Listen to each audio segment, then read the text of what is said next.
भगवते वासुदेवाय।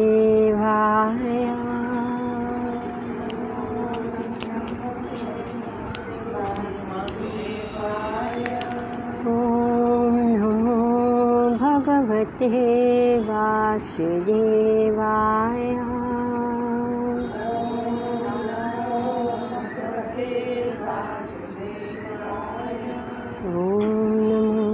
भगवते वासुदेवाय।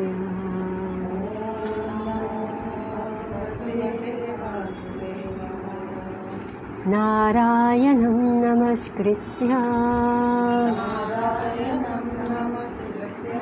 नरं चैव नरोत्तमं देवीं सरस्वतीं व्यासं ततो जयमुदीरयेत्। नष्टप्रायेषु अभद्रेषु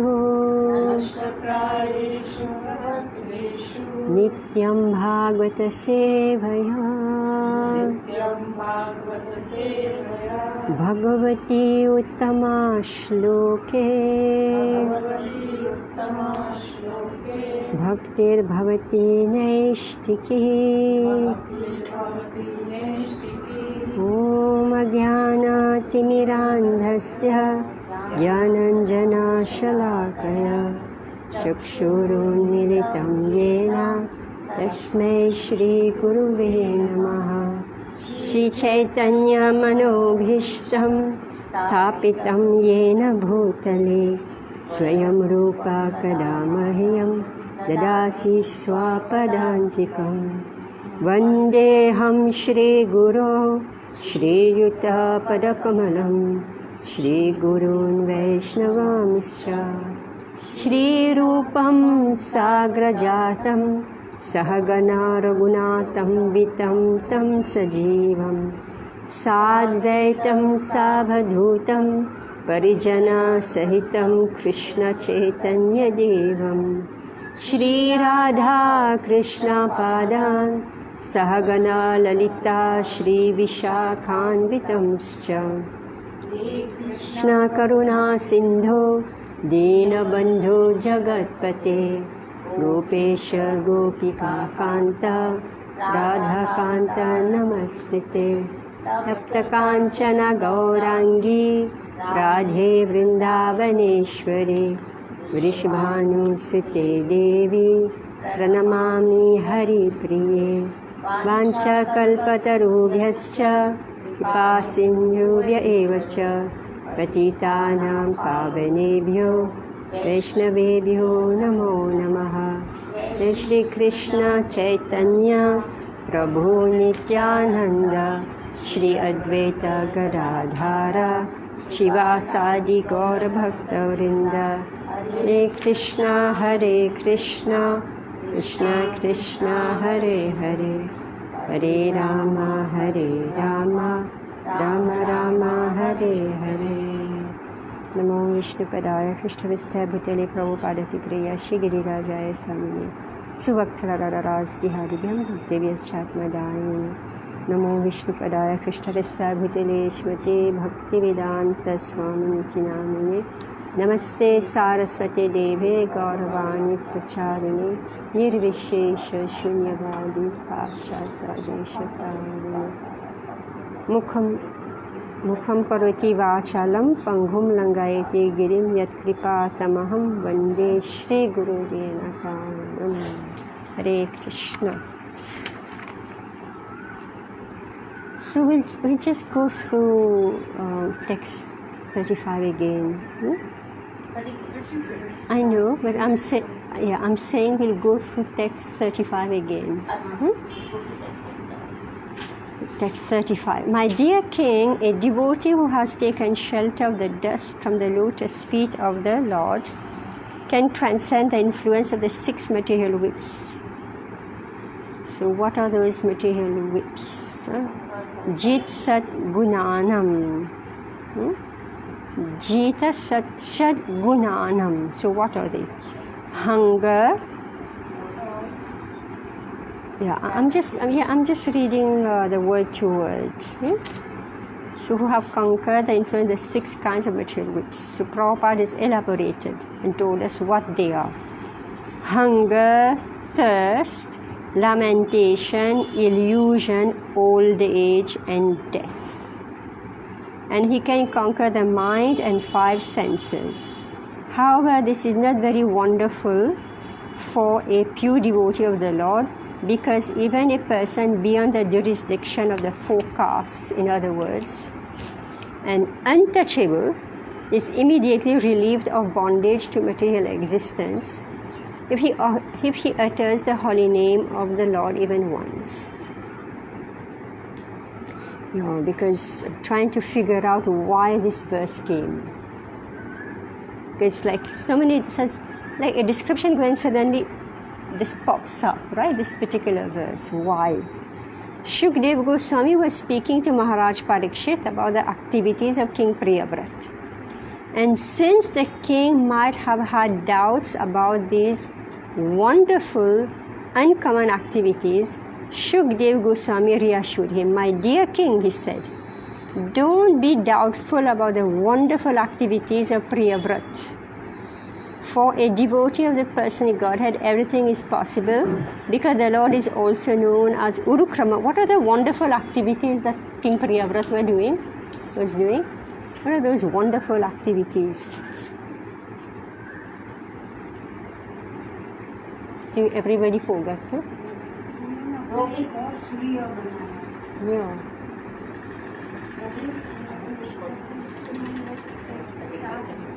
Yeah.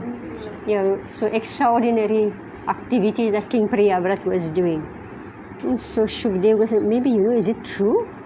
Is it possible for him? So Shukdev Goswami said, no, don't be doubtful. For a devotee of the Supreme Person Godhead, everything is possible, because the Lord is also known as Urukrama. Urukram is a name of Lord Vamandev. So, Naivam Vidha Purusha Kara Urukramasya. Right?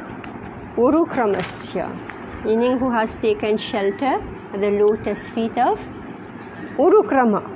The Lord who is extraordinary, whose work is extraordinary, wonderful. Urukrama is a name for Lord Vamandev, who performed the wonderful act of occupying the 3 worlds with 3 footsteps. Lord Vamandev requested 3 paces of length from Maharaj Bali, and when Maharaj Bali agreed to grant them, the Lord immediately covered the entire world with 2 footsteps, and for his 3rd step he placed his foot upon Bali Maharaj's head. So Sri Jayadev Goswami said, Chalasya Vikramane Balim Adbhuta Vamana Padanakha Nira Janita Janapavana Keshavadrita Vamana Rupa Jai Jagadish Hare. All glories to Lord Keshav, who assumed the form of a dwarf, O Lord of the universe, who takes away everything inauspicious for the devotees. O wonderful Vamana Dev, you tricked the great demon Bali Maharaj by your footstep.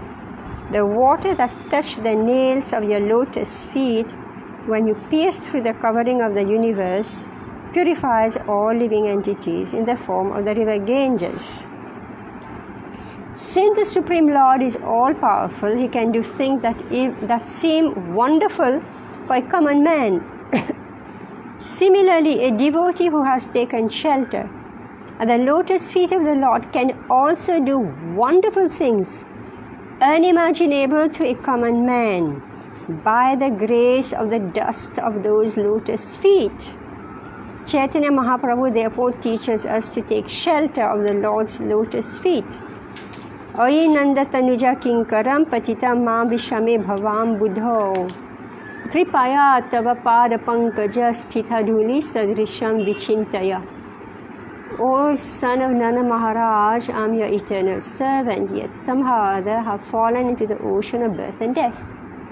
please pick me up from this ocean of death and place me as one of the atoms of your lotus feet. Lord Chaitanya teaches us to come in touch with the dust of the Lord's lotus feet, for then there will undoubtedly be all success. So, read somewhere, so it said that you can get nothing unless you endeavor for it, right? Nobody can get anything unless you endeavor for it. Alright? First criteria. Second, your endeavor is depending on what? Before that? Intention. It's depending on your destiny. Huh? Destiny. Destiny, right? First, your endeavor is already based on your desire, right? Endeavor based on desire, result based on destiny. Yeah. So then it is destiny. Now whether destiny will give you or not, that will decide. But then higher than destiny is the Supreme Lord. Alright, mercy. So this is how it works. So we endeavor, but you will get the result according to what you deserve. Destiny, right? Providence. The fifth factor. In Bhagavad Gita chapter 18 says there are 5 factors. So the fifth factor is providence, Devam, right? Your destiny, fortune. But then here say that Lord Chaitanya teaches us to come in touch with the dust of the Lord's lotus feet, for then there will undoubtedly be all success. Because the material body, every living entity in material existence is always disturbed by Shadguna, 6 whips: hunger, thirst, lamentation, illusion, invalidity. My God, old age is called How do you like that? First time I'm hearing this, old age replaced by invalidity. Right? When you were born, you're invalid, right? Right? Till you're 5 years old, you're invalid. You go back to invalidity. Welcome, my dear. Invalidity and death. So before you die, you become invalid. And then death. Oh my God. How do you like this? But many die before it become invalid. Yeah, that's why. But Mataji, devotee, so when they say so much seva, I feel devotees, if they never become invalid. Yes, like Japataka Maharaj, Gopal Krishna Maharaj. All Maharaj. How much they are doing? Yeah, whenever I see devotees invalid. Invalidity and death. Devotees also. Okay. Mahaprabhu, 80 is by driving the car for so long. And all the devotees. True devotees. Furthermore, so the material body has these 6 whips. Furthermore, another Shadguna or the mind and the 5 sense organs. Here in the temple, so many devotees left the body. They were in old age, but they did service till the last moment.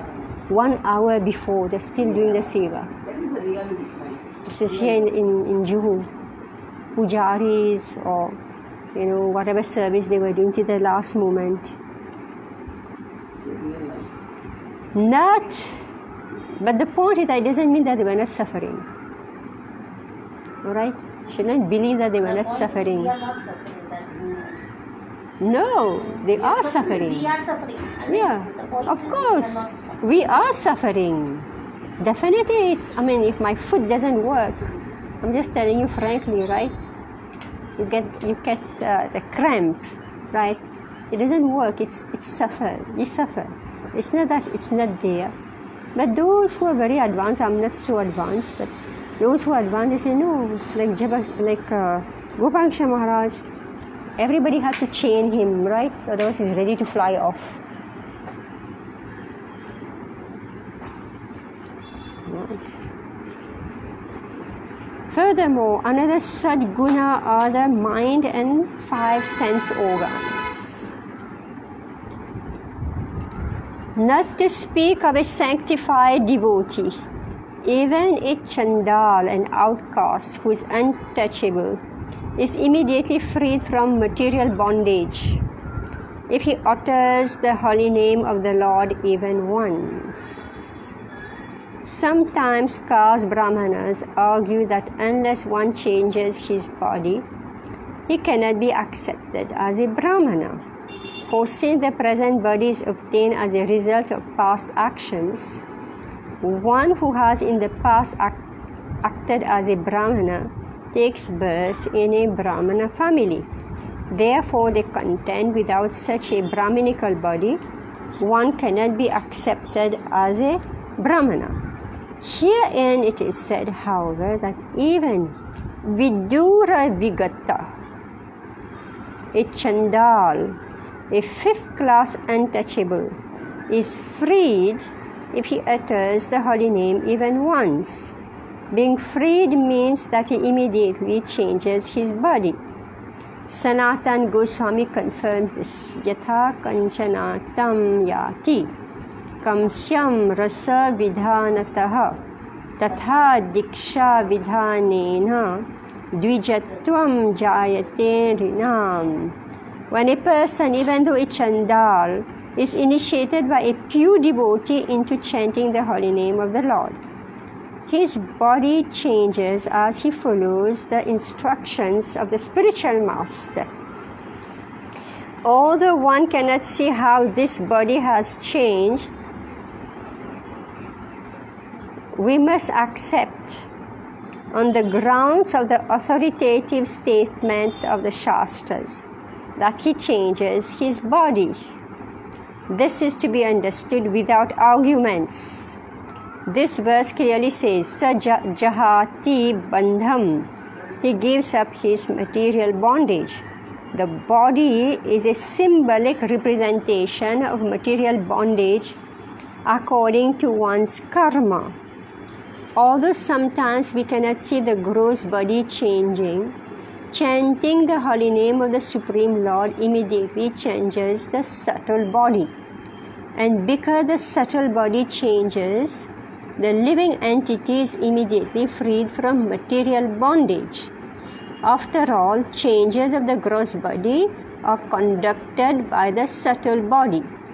After the destruction of the gross body, the subtle body takes the living entity from his present gross body to another.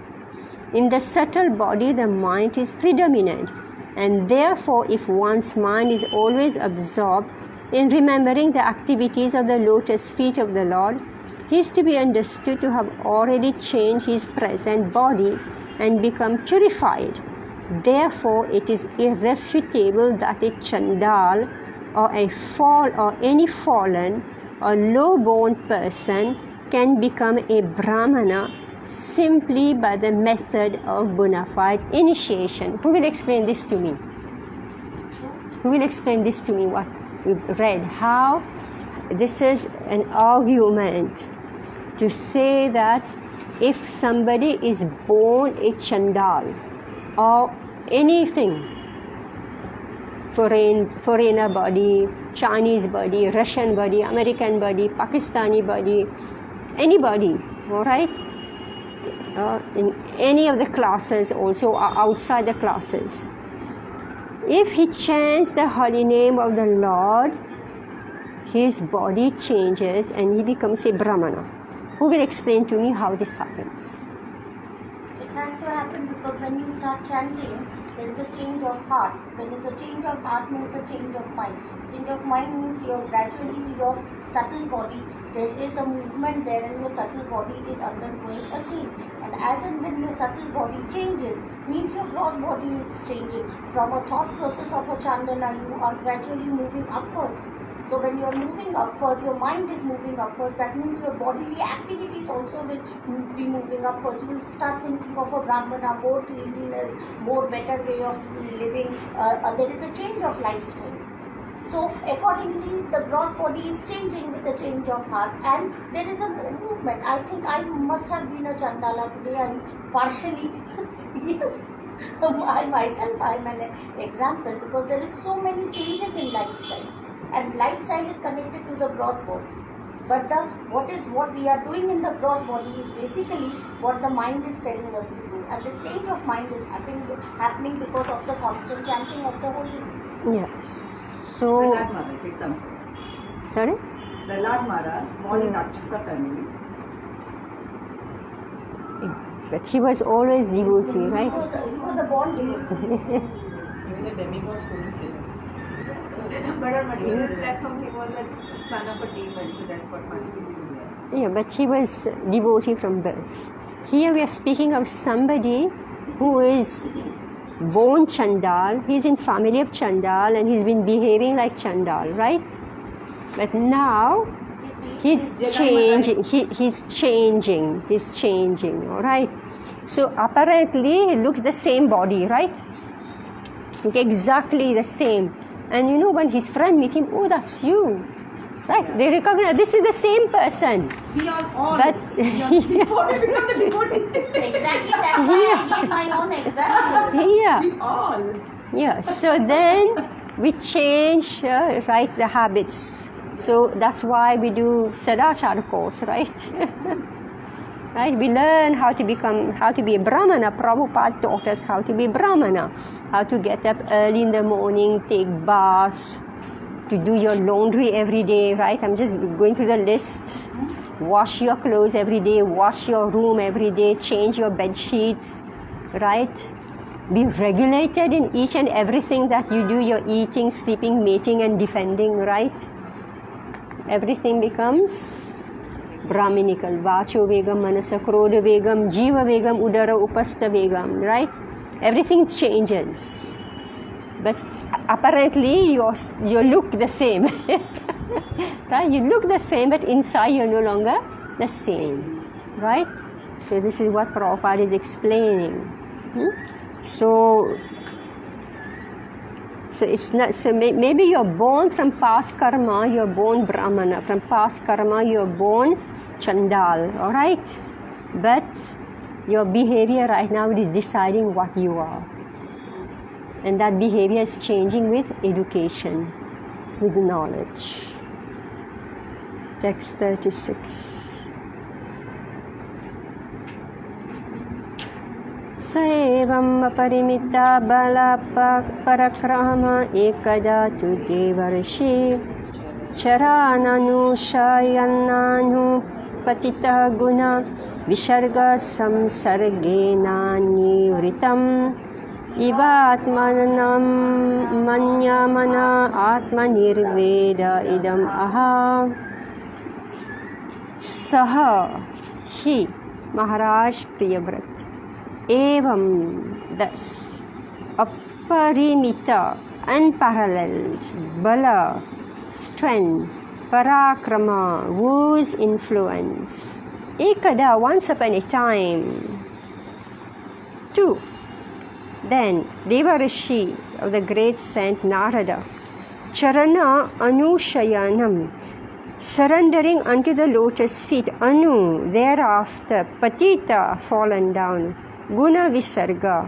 with material affairs created by the three material modes of nature samsargena by connection anivritam not satisfied eva like atmanam himself manyamanaha thinking like that atma self nirvedaha possessing renunciation idam this aha said while enjoying his material opulences with full strength and influence Maharaj Priyavrat once began to consider that although he had fully surrendered to the great saint Narada and was actually on the path of Krishna consciousness, he had somehow become again entangled in material activities. Thus his mind now became restless, and he began to speak in a spirit of renunciation. All right.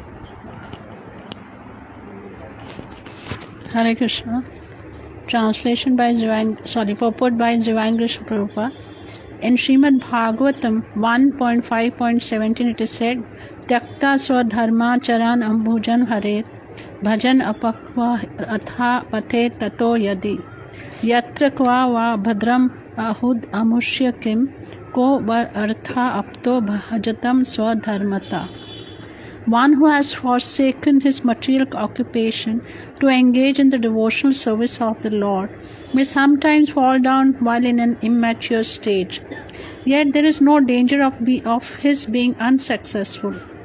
On the other hand, a non-devotee, though fully engaged in occupational duties, does not gain anything. If one somehow or the other comes to the shelter of great Vaishnava, takes to Krishna consciousness because of sentiment or realization, but in course of time falls down because of immature understanding, he is not actually fallen, for his having engaged in Krishna consciousness is a permanent asset. If one falls down, therefore, his progress might be checked for a certain time, but it will again become manifest at an opportune moment. Although Priyavrata Maharaj was serving according to the instruction of Narad Muni, meant for going back home, back to Godhead, he returned to the material affairs at the request of his father. In due course of time, however, his consciousness for serving Krishna reawakened by the grace of his spiritual master Narada. As stated in Bhagavad Gita 6.41, Suchinam Srimatam Gehe Yoga Bhras Abhijayate. One who falls down from the process of Bhakti Yoga is again offered the opulence of the demigods, and after enjoying such material opulence, he is given a chance to take birth in a noble family of pure Brahmana or in a rich family, to be given the chance to revive his Krishna consciousness. This actually happened in the life of Priyavrata. He is a most glorious example of this truth. In due course of time, he no longer wanted to enjoy his material opulence and his wife, kingdom, and sons. Instead, he wanted to renounce them all. Therefore, after having described the material opulence of Maharaj Priyavrata, Sukadeva Goswami in this verse describes his tendency for renunciation. The word Dev Rishi Charana Anusayana indicate that Maharaj Priyavrata, having fully surrendered to the great sage Dev Rishi Narad, was strictly following all devotional process and regulative principles under his direction. In regard to strictly following the regulative principles, Sri Vishwanath Chakravarti Thakur says, Dandavat Pranam Tan Anupateya. By immediately offering obeisance Dandavat unto the spiritual master and by strictly following his direction, the student becomes advanced. Maharaj Priyavrata was doing all these things regularly. As long as one is in the material world, he has to be under the influence of the modes of material nature, Guna Visarga. It is not that Maharaj Priyavrata was freed from material influence, because he possessed all material opulence. In this material world, both the very poor man and the very rich man are under material influences, for both wealth and poverty are creation of the modes of material nature. As stated in Bhagavad Gita 3.27, Prakriti Kriyamanani Guna Karmani Sarvasya. According to the modes of material nature, we acquire the material nature gives us facility for material enjoyment. Right. So now another angle is coming up in this story of King Priyavrata. So Prabhupada is describing that he was a great devotee and somehow he had a fall down. Another angle. Anyway, let's forget everything. Everything is true, okay? Whatever was described in different verses, everything is true. So this is another point, that King Priyavrata somehow or other he left his vow of renunciation as Naishtiki Brahmachari, and he took to being like a demigod, right? He literally became a demigod, and a humble demigod. He went with his own chariot behind the sun, right? He didn't compete with the sun, he went behind. So he was offered the opulence of the demigods. And now King Priyavrata is saying that, okay, I think enough of all this. life of enjoyment, opulence, influence, power, right? I mean, how many people will think like that? You have power, influence, opulence. Who will think enough of all this? But he's thinking like that. And why? Why is he able to think like this? Because he was Krishna conscious and he is a devotee, so he is contemplating that. Let's read what Prabhupada says. Why was he able? Surrender to great sage He Narada. had fully surrendered to the great sage. Yes, because actually, just by the grace of his spiritual master, he had that connection. See what happened? We take Diksha very happily, we say Dandavat, right? And then after some time we forget Guru Maharaj. True? Is it true, those who are initiated, we forget Guru Maharaj? He's in the background, right? Guru Maharaj comes in the background and we live our life very happily. And then sometimes we remember, oh, Guru Maharaj has come, right? Everybody does it. Right? 99% of devotees, they take Diksha then they forget. They live their life. You're happy when he goes away, actually. If he comes, then it's like you're sitting on the hot stove, right? What you call that? Sacrificial fire. You're sitting on that sacrificial fire. So when he comes, and then you say, when will he go away now?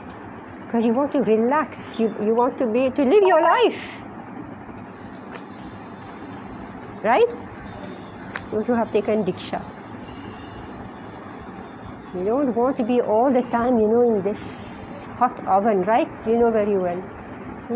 You're really in the fire when he's there. Then, now I'm free. So here's a disciple who, after he has enjoyed so much, he's saying, what am I doing? He remembered his Guru. He said, no, something is wrong here. So his mind became restless. His mind became restless. I'm wasting my time in all this. 37. Aho asadvanusthitam yad abhiniveshito ham indriye avidyarachita vishama vishayandha kupe tadalam malam amushya vanitaya vinoda mrigam dhig iti garghayam chakara. Oh, alas, asadhu, not good. Anushtitam, executed yet, because abhiniveshitaha, being completely absorbed, aham, I, indriye, for sense gratification of vidya by nescience, rachita, made, vishama, causing distress, vishaya, sense gratification, andhakupe, in the dark well, that, alam, insignificant, alam, of no importance, amushya, of that, vanitayaha, wife, vinodam riga, just like a dancing monkey, mam, unto me, dhik, all condemnation, iti, thus, garhayam, criticism, chakara, he did. Okay. Urmila, please read. So what is King Priyavrata thinking now?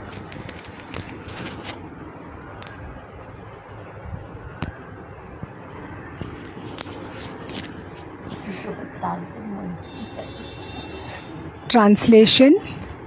The king thus began criticizing himself. Alas, how condemned I have become because of my sense gratification. I have now fallen into material enjoyment, which is exactly like a covered well. I have had enough. I'm not going to enjoy anymore. Just see how I have become like a dancing monkey in the hands of my wife. Because of this, I'm condemned.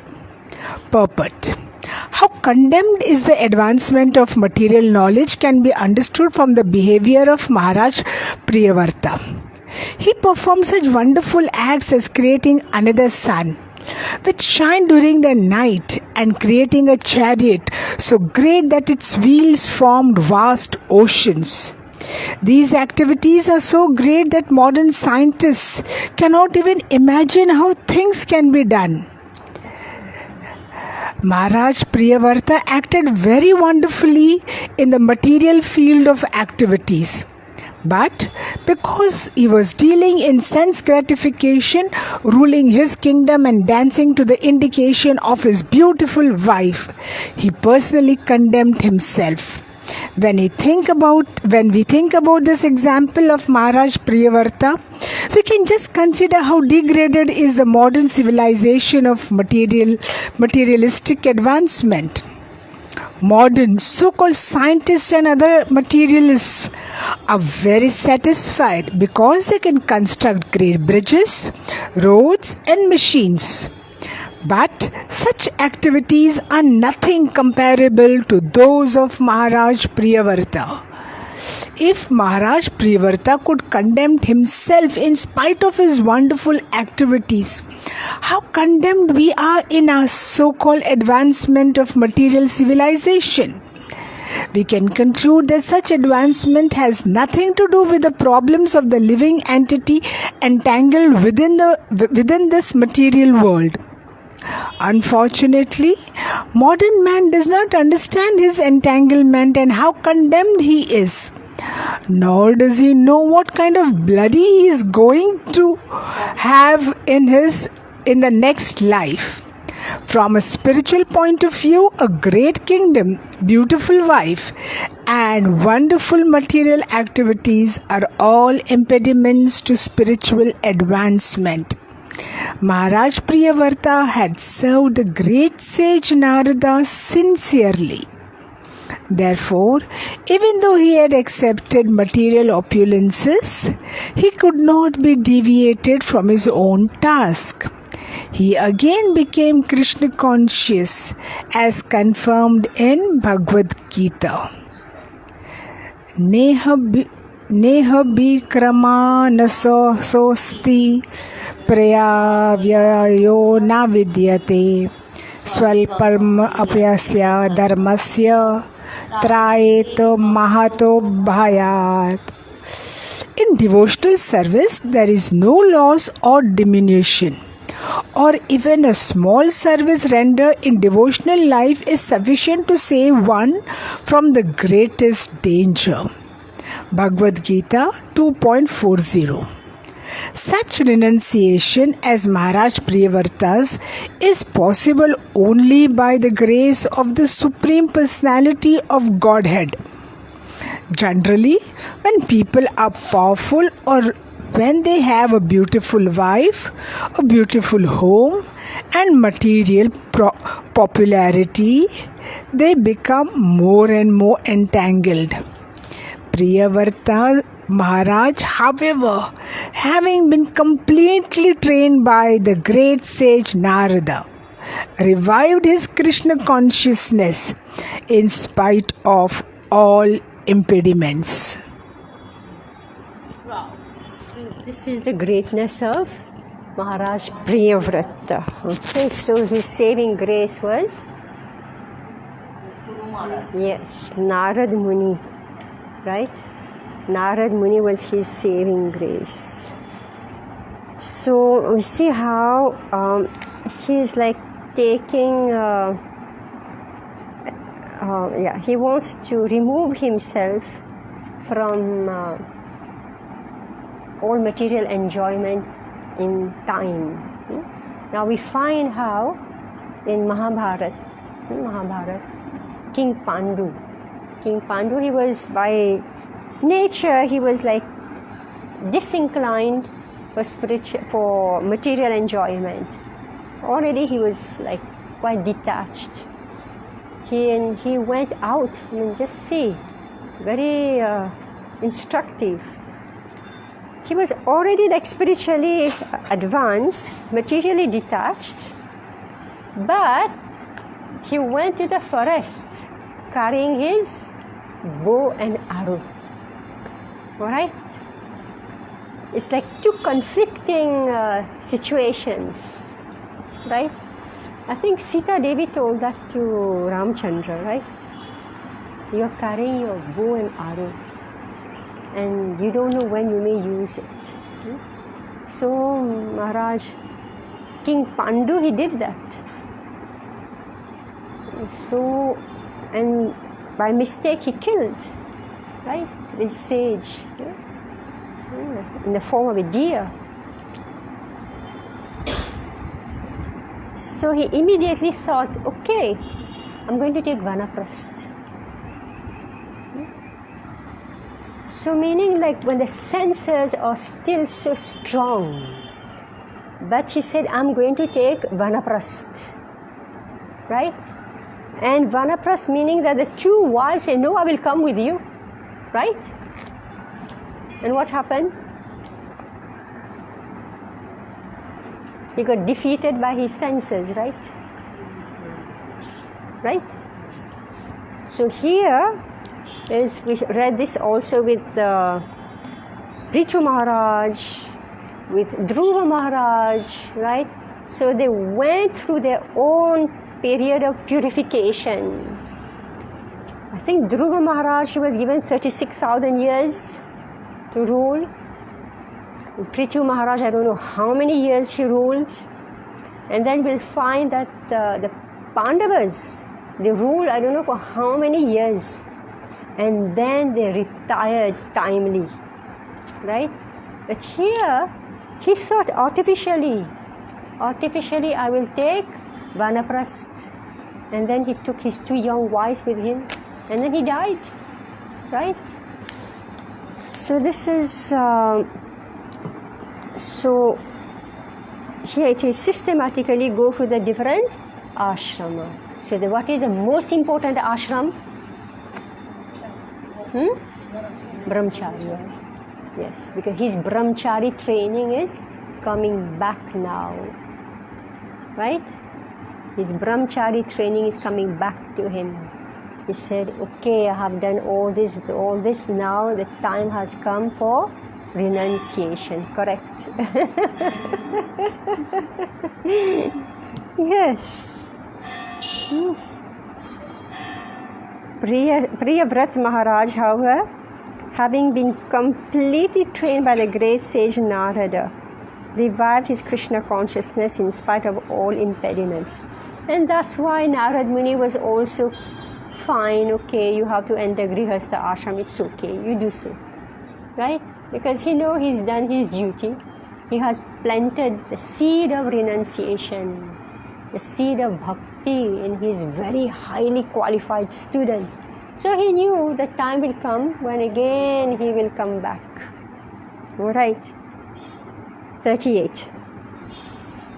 Paradevata prasada dhigatatma pratyavamarshena nupravrittebhyah putrebhya iman yatha dayam vibhajya bhukta bhogam cha mahishim mrittakam iva saha mahavibhutim apahaya swayam nihita nirvedo ridi grihita hari viharanubhavo bhagavato naradasya padavim punnar ava evanu sasara.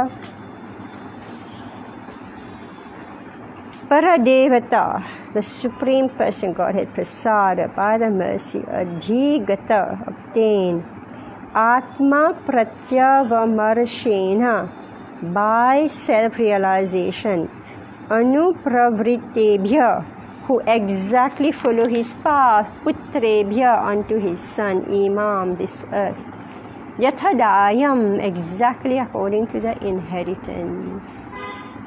Vibhajya, dividing bhukta bhogan, whom he enjoyed in so many ways, cha also. Mahishim, the queen, mritakam eva, exactly like a dead body, saha, with mahavibhutim, great opulence, apahaya, giving up swayam, himself, nihita, perfectly taken to. Nirvedaha, renunciation, ready in the heart, grihita, accepted, hari, of the Supreme Person Godhead, vihara, pasam, anubhavaha. In such an attitude, Bhagavataha, of the great saintly person, Naradasya, of Saint Narada, Padavim, position, Punaha, again, Eva, certainly. Anusasara began to follow. By the grace of the Supreme Person Godhead, Maharaj Priyavrat reawakened to his senses. He divided all his earthly possessions among his obedient sons. He gave up everything, including his wife, with whom he had enjoyed so much sense gratification, and his great and opulent kingdom, and he completely renounced all attachment. His heart, having been cleansed, became a place of pastime for the Supreme Personality of Godhead. Thus he was able to return to the path of Krishna consciousness, spiritual life, and resume the position he had attained by the grace of the great Saint Narada. And so his work was done actually. The purpose why he had to give up his Naishtaki Brahmacharya and enter household life, everything was done. As enunciated by Sri Chaitanya Mahaprabhu in his Shikshastakam, Cheto Darpanam Marjanam Bhava Mahadavagni Nirvarpanam. As soon as one's heart is cleansed, the blazing fire of material existence is immediately extinguished. Our hearts are meant for the pastime of the Supreme Person Godhead. This means that one should be fully Krishna conscious, thinking of Krishna as he himself advises, Manmana Bhava Madbhakto. Madhyajimam namaskuru. This should be our only business. One whose heart is not clean cannot think of the transcendental pastimes of the Supreme Person Godhead. But if one can once again play the Supreme Person Godhead in his heart, he very easily becomes qualified to renounce material attachment. Mayavadi philosophers, yogis and jnanis try to give up this material world simply by saying Brahma Satya, Jagat Mithya, this world is false, there is no use of it. Let us take to Brahman. Such theoretical knowledge will not help us.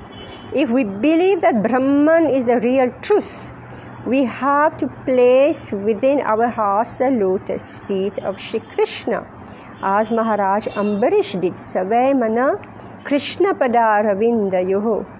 One has to fix the lotus feet of the Lord within his heart. Then he gets the strength to be freed from material entanglement.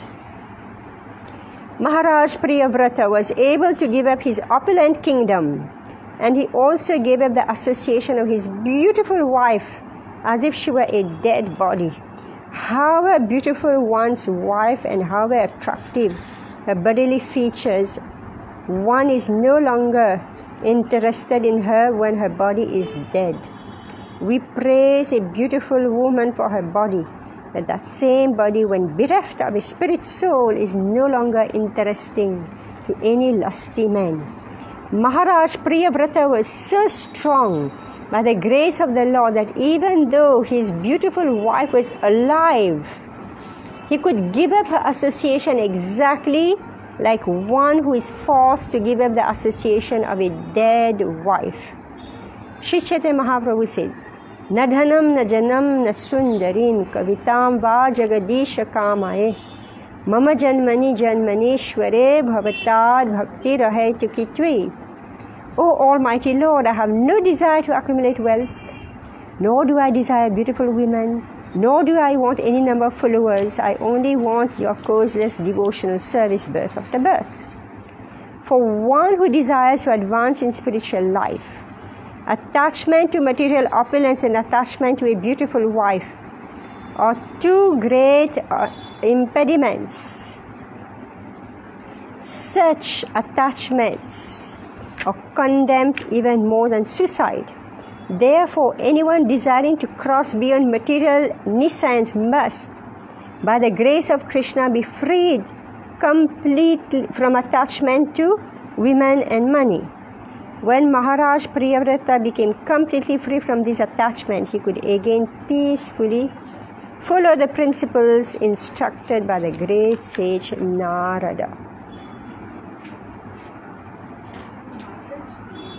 When Maharaj Priyavrata gives up association with other things, including his mind, do we know that does like great personalities like Maharaj Priyavrata take wife into consideration while having any discussion, or he just takes it with the divine intelligence? Well, it is given there are 4 ashrama. So it's already the instruction. It's already given, the instruction is given that a household life is only 1/4 of your life. So that's why when you train the boy in brahmacharya, then the woman has to be trained into same, right?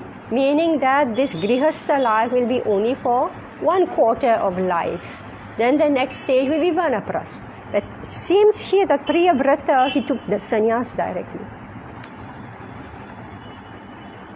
The others, I think Dhruva Maharaj also just took sannyas directly, right? King Prithu, he took vanaprastha. Prithu Maharaj, he took vanaprastha, right? Dhritarashtra, he took vanaprastha. But here, Kardama Muni, he took sannyas, straight. Yesterday I saw a play in Prithvi Theatre. The play was based on all great wives of the saints, like Anasuya and Parshuram's wife, mother. Parshuram killed his Yeah. 5 great wives, and they showed these women, we are studying these women of Puranas as mighty and strong women. But the way they showed yesterday these women as in a very, I will not even say bad light, but in a very derogatory light. It was absolutely painful for a person like me to see, and also they made fun of all the rishis, all their husbands, rishi, like how they were, and all. They were all, I was so aghast, and it was very sad. So that's But why, this is happening. so that's why we are studying. We are studying It's here. a very successful play, and just here at Prithvi, just few hundred meters from our temple. What to do? So that's why we are studying properly, They right? are called, I think, so sages or sage munis of desires. They have, that's the title of the. See, everybody find interest in what Krishna gives, right? So the divine, they see what's divine, and the demoniac, they know how to present things, right? The same Bhagavad Gita, the divine use it and the demoniac also use it, right? Same Puranas, the divine use it and the demoniacs use it.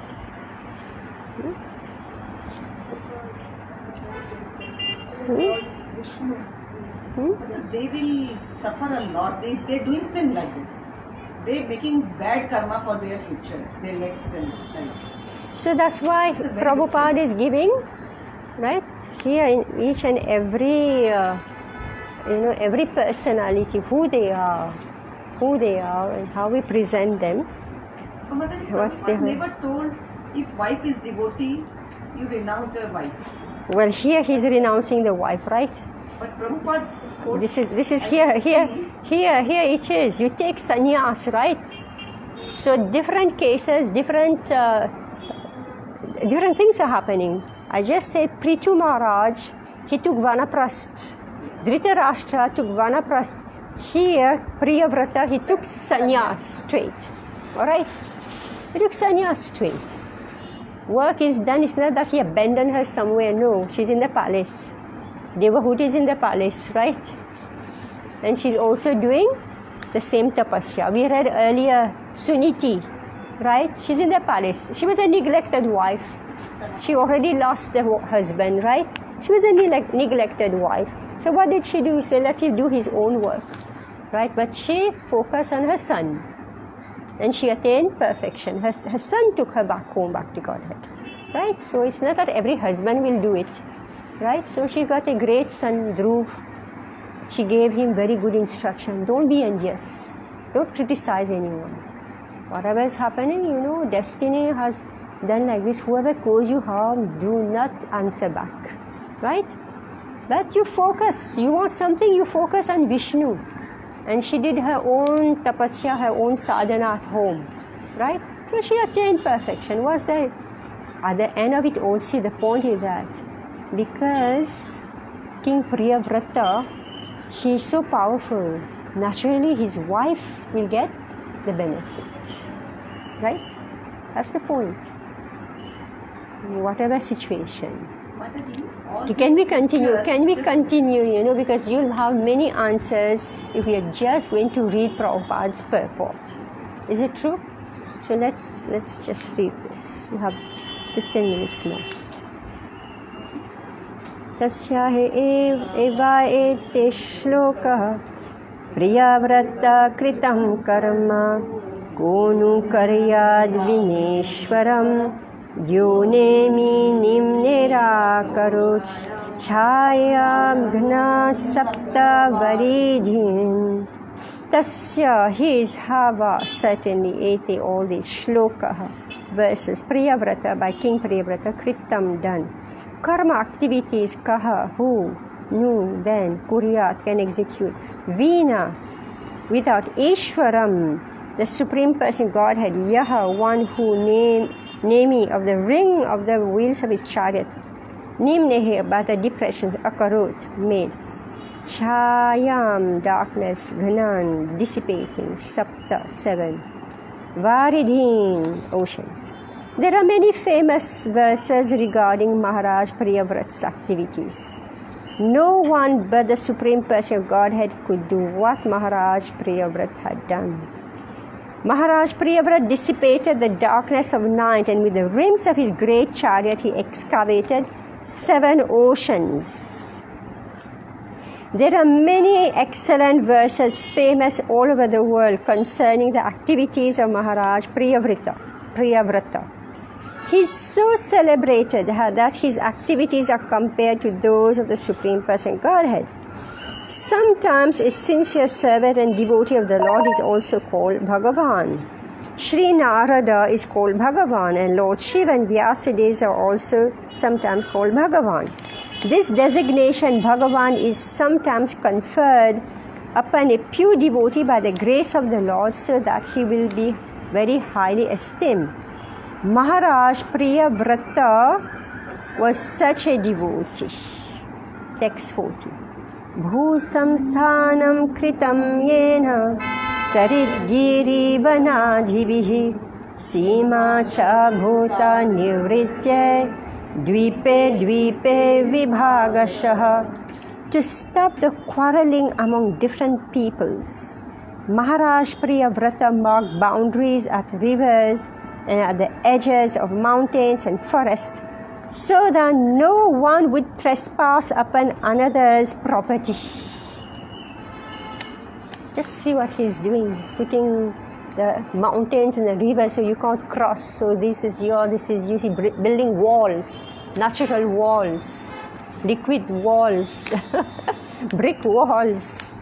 Okay. The example set by Maharaj Priyavrata in marking of different states is still followed. As indicated here, different classes of men are destined to live in different areas, and therefore the boundaries of various tracts of land which are described here as islands should be defined by different rivers, forests and hills. This is also mentioned in relation to Maharaj Prithu, who was born from the dead body of his father by the manipulation of great sages. Maharaj Prithu's father was very sinful, and therefore a black man called Nishad was first born from his dead body. The Nishad race was given a place in the forest, because by nature they are thieves and rogues. As animals are given places in various forests and hills, men who are like animals are also destined to live there. One cannot be promoted to civilized life unless one comes to Krishna consciousness. For by nature one is destined to live in a particular situation according to one's karma and association with the modes of nature. If men want to live in harmony and peace, they must take to Krishna consciousness, for they cannot achieve the highest standard while living absorbed in the bodily concept of life. Maharaj Priyavrata divided the surface of the globe into different islands so that each class of men would live peacefully and not clash with the others. The modern idea of nationhood had gradually developed from the divisions made by Maharaj Priyavrata.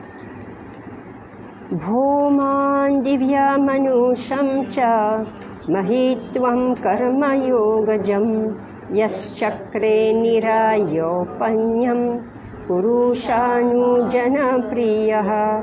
As a great follower and devotee of the sage Narada, Maharaj Priyavrata considered hellish the opulences he had achieved by dint of fruitive activities and mystic power, whether in the lower or heavenly planetary systems or in human society. Sri Rupa Goswami has said that the position of a devotee is so super excellent that a devotee does not consider any material opulence worth having. There are different types of opulences on earth, in the heavenly planets, and even in the lower planetary system, known as Patal. A devotee, however, knows that they are all material, and consequently he is not at all interested in them. As stated in Bhagavad Gita, Param Drishtva Nivartate. Sometimes yogis and jnanis voluntarily give up all material opulences to practice their system of liberation and taste spiritual bliss.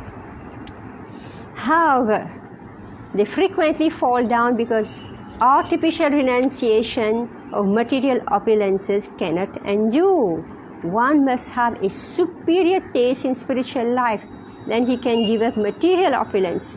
Maharaj Priyavrata had already tasted spiritual bliss, and therefore he had no interest in any of the material achievements available in the lower, higher or middle planetary systems. Okay, so he has already gone everywhere.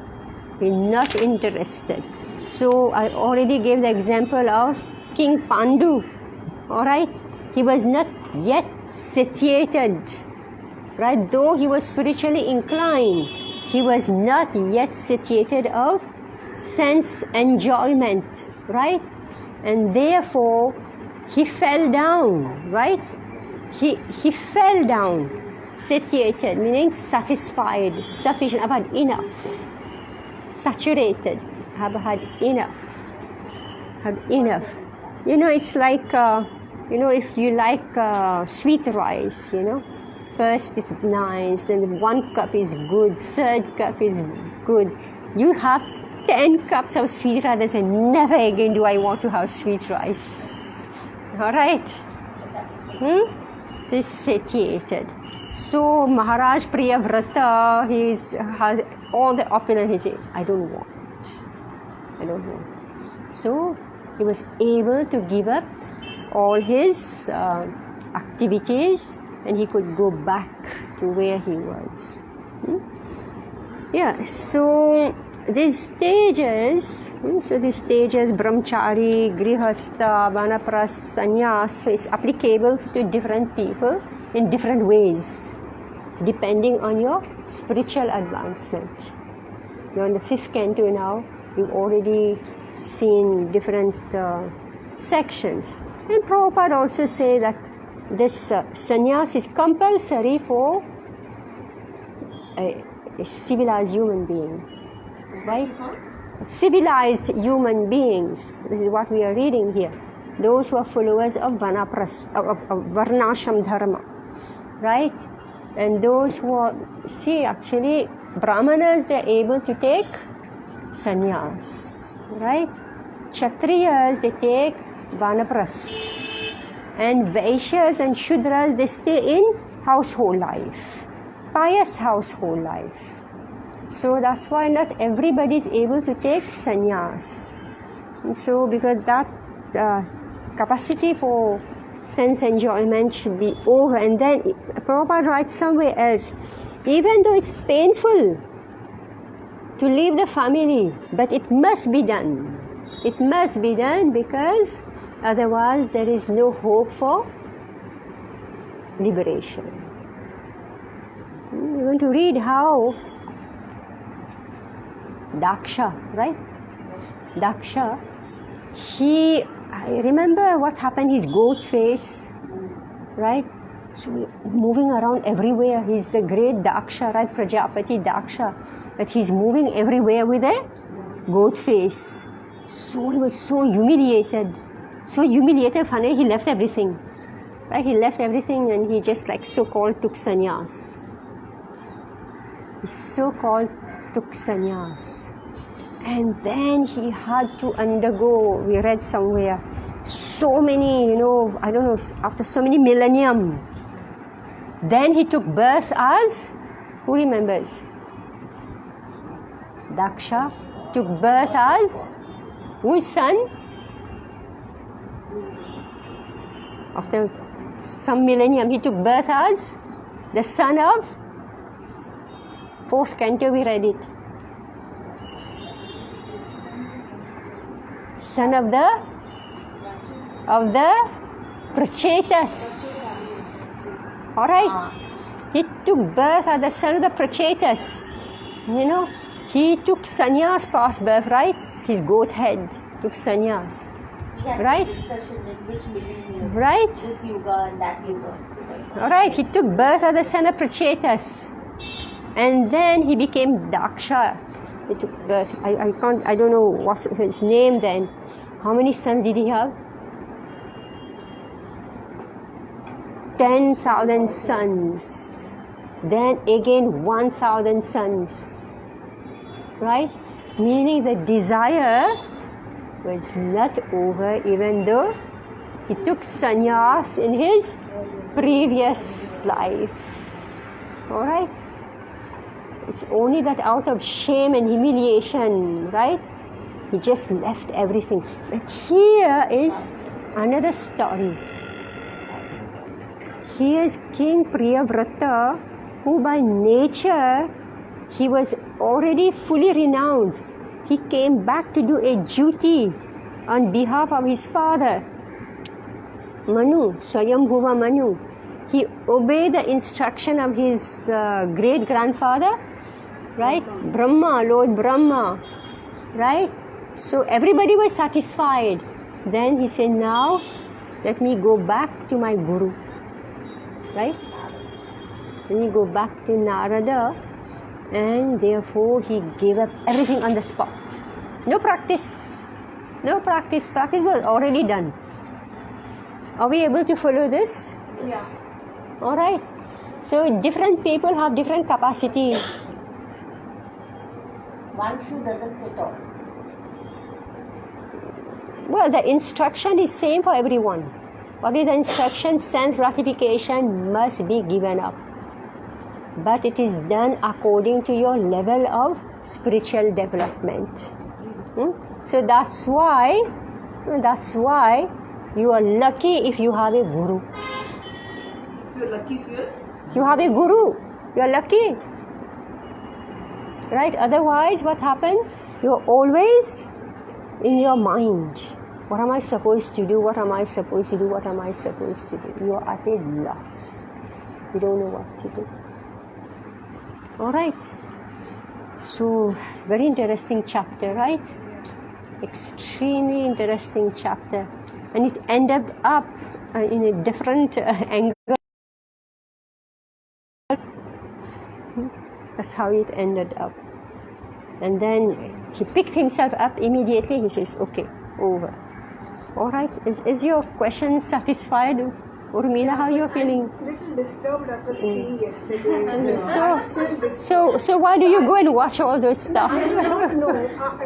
The main protagonist is my friend. And Oh. she said, you are studying and you come. So I and few of our friends went there. So now you teach them. Again, but their capacity. I was sitting with again one Gujarati Brahmin girl, myself, she and her son, young son. We went there, and she was appreciating. I said, genuinely, but look at this, they are not our sages and their wives.